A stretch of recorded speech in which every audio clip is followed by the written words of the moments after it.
Okay, today we're going to be talking about stereo spread. So there really are no rules. Like the general thing is people say you can, put your most dominant instrument in the center and you have to put your other instruments around it, and you have to have the synths out here and the drums have to be here and the bass has to be in the center, whatever. There really are no rules. You don't have to do that. Listen back to 70s, 60s mixes where you have, the bass is here, the guitars are here, the drums are here. You can do whatever the hell you want.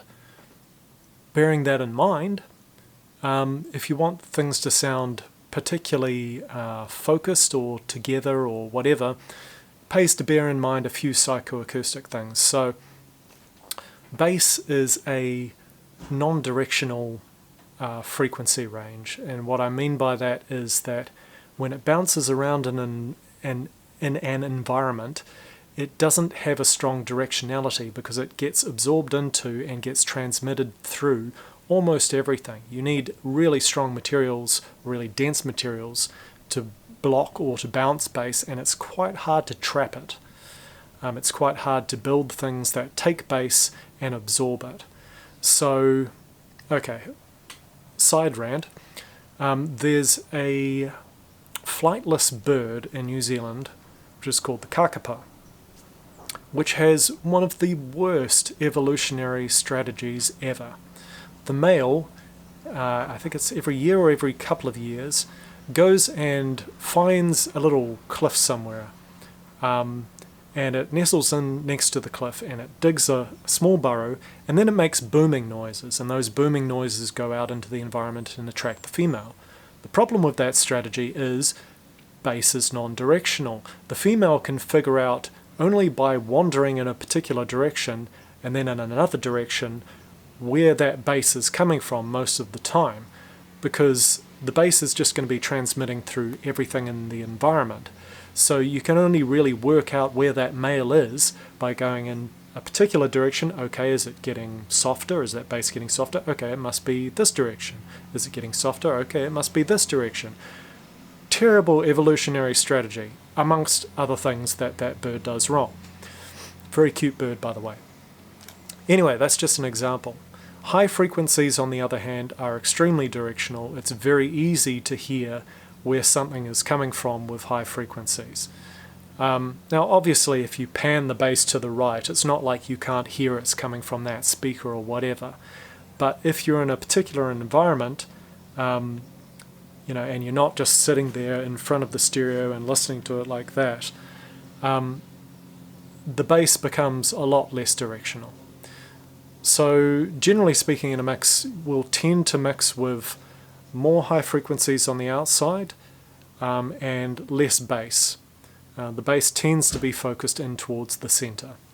Again, you can do whatever you like. That's just a general thing that tends to happen, and it's for those psychoacoustic reasons. Now, wideness is another way to create separation in your mix. What I mean by that is, okay, you can have something that's panned hard left or hard right. You can also have two instruments of the same type, so two acoustic guitars playing the same thing, panned hard left, hard right, and you get a really nice sort of stereo effect in that way, where these two things aren't really in the center at all, because if you had the same instrument and you panned it hard left, hard right, it would effectively be in the center, right? But if you've got two things that are playing the same thing but differently, then from a psychoacoustic perspective, it sounds like they're coming out of the left hand and the right hand speaker, and they're not the same thing. And they'll have a little bit in the center, but not much. You can increase that sort of perceptual wideness even further by doing a few different tricks. So one thing you can do, particularly with guitars, is to have one that's left, one that's right, and then two others playing the same part, or just the same tracks. Take those duplicates or those different tracks, put them in the center, and invert the phase on them. Probably works best if you're just using the same tracks and duplicating them, to be honest. So, okay, you've got guitar left, guitar right, and then you take a copy of those, put them in the center, flip the phase on them. And what that means is that whatever component of those things that ends up being in the center through combinatorial practice, so you've got your left guitar, you've got your right guitar, and they've both got information around the 500 hertz region or whatever.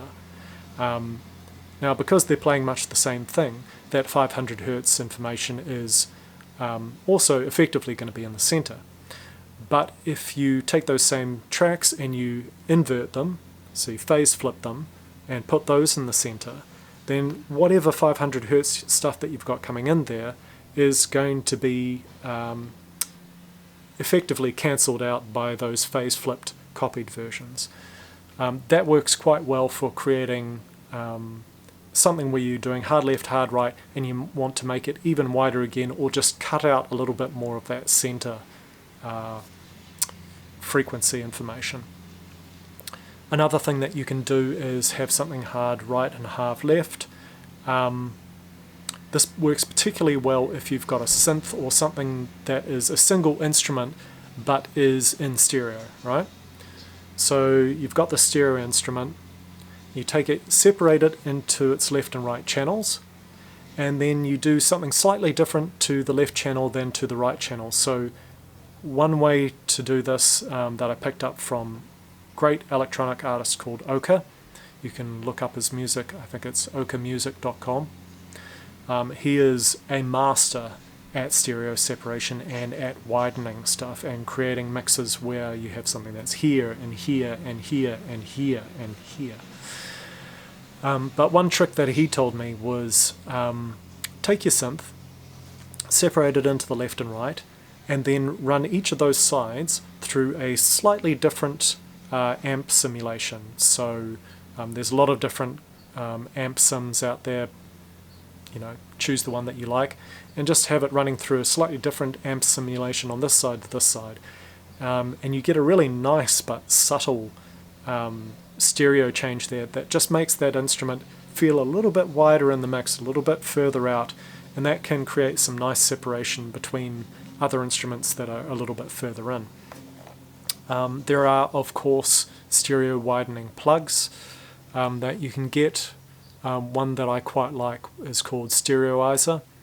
It's a freeware one, I assume it's still available, and it has a way of creating stereo widening without creating any mono incompatibility. So some stereo widening things work by creating a little bit of a delay between the left and right. Some of them work by just changing the phase slightly, and some of them work by various different other things. This one psychoacoustically works so that if the mix drops down into mono or whatever, then you don't get any phase cancelling between the left and the right hand sides. So there's a lot of ways to do that. So going back to the center again, the center of your mix. So most people assume that the center is going to be whatever your most dominant instrument is, and that's mostly true. And usually if you're doing a pop or rock mix, then the dominant instrument is going to be the vocals. That's what you're wanting people to pay attention to and to notice the most, or at least to be able to hear. Not so much when you get into metal and that sort of territory, the vocals tend to become just another part of the mix, which is great. It's what I prefer, actually. But anywho,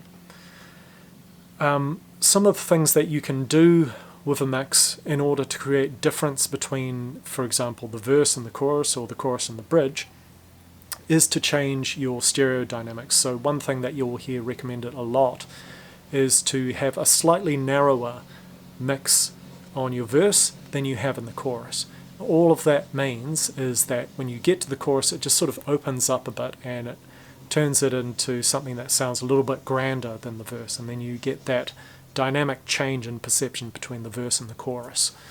So often with vocals, you'll have something that's just a single vocal track in the verse, and then it'll come to the chorus, and it might double up. You might have something that's a little bit left and a little bit right, or you might have the same track but then you have a lot of harmonies to it as well that are stereo panned and whatnot.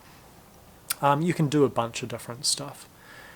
But I would also recommend thinking a little bit more experimentally about how you manage your main sort of center channel. It can be interesting to have the vocals come up here or here sometimes. You don't have to follow the old rules. Not everything has to be dead center for that main instrument. And particularly if you're doing sort of tricky effects, or you're having something that's you want the user to sort of go, oh, pay attention to, it can be useful to take that main thing and suddenly put it left, right, or then cutting between left and right, or something like that. Lastly, a note about panning automation. So one thing that can make the end listener pay a lot more attention to a given instrument in your mix is to create some panning movement information. So if you've got an instrument that's just static here, it's going to be a lot less noticeable in the mix than if it's doing a little movement from left to right around here. You don't want to abuse that too much. If you have a lot of different instruments doing that, it's probably going to start to sound a little bit seasick or whatever. But it's a very good technique to have under your belt, and it can be something that can be used to create a little bit more separation between your different tracks. The last thing to note is that obviously your room and your listening environment makes a big difference to how you're dealing with stereo information. I mean, you can look at the readout on your meters and you can see, okay, things are roughly balanced between the left and right speakers, but that can be pumped up by inaudible bass frequencies and that sort of thing. So you do want to make sure that in whatever listening environment you've got, whether it's headphones or speakers or whatever, that information is being represented accurately. So if you've got speakers like this, and then you've got the wall on this side is a meter closer than the wall on that side, you're probably not going to get an accurate representation coming to your ears of what's happening in terms of the stereo spectrum. Alright, that's all I got for you today.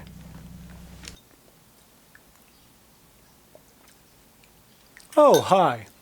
Didn't see you there. I'm just enjoying this delicious soup. Feel free to share, like, and subscribe, or do whatever you want. You're an adult. I can't tell you what to do.